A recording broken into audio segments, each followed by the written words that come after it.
1. The Andites of Turkestan. For over 25,000 years, on down to nearly 2000 BC, the heart of Eurasia was predominantly, though diminishingly, Andite. In the lowlands of Turkestan, the Andites made the westward turning around the inland lakes into Europe, while from the highlands of this region they infiltrated eastward. Eastern Turkestan, Xinjiang, and to a lesser extent Tibet, were the ancient gateways through which these peoples of Mesopotamia penetrated the mountains to the northern lands of the Yellow Men. The Andite infiltration of India proceeded from the Turkestan highlands into the Punjab, and from the Iranian grazing lands through Baluchistan. These earlier migrations were in no sense conquests. They were, rather, the continual drifting of the Andite tribes into western India and China. For almost 15,000 years, centers of mixed Andite culture persisted in the basin of the Tarim River in Xinjiang, and to the south in the highland regions of Tibet, where the Andites and Andonites had extensively mingled. The Tarim Valley was the easternmost outpost of the true Andite culture. Here they built their settlements and entered into trade relations with the progressive Chinese to the east and with the Andonites to the north. In those days the Tarim region was a fertile land, the rainfall was plentiful. To the east the Gobi was an open grassland where the herders were gradually turning to agriculture. This civilization perished when the rain winds shifted to the southeast, but in its day it rivaled Mesopotamia itself. By 8000 BC, the slowly increasing aridity of the highland regions of Central Asia began to drive the Andites to the river bottoms and the seashores.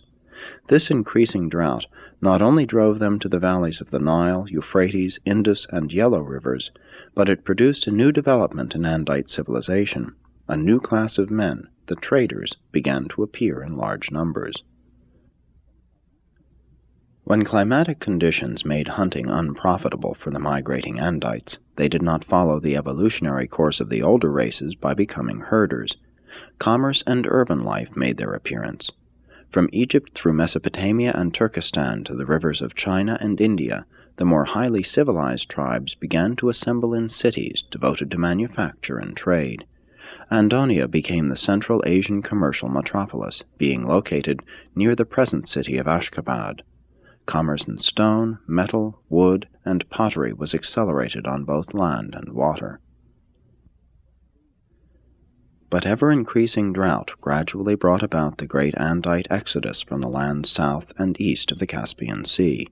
The tide of migration began to veer from northward to southward, and the Babylonian cavalrymen began to push into Mesopotamia. Increasing aridity in Central Asia further operated to reduce population and to render these people less warlike, and when the diminishing rainfall to the north forced the nomadic Andonites southward, there was a tremendous exodus of Andites from Turkestan. This is the terminal movement of the so-called Aryans into the Levant and India.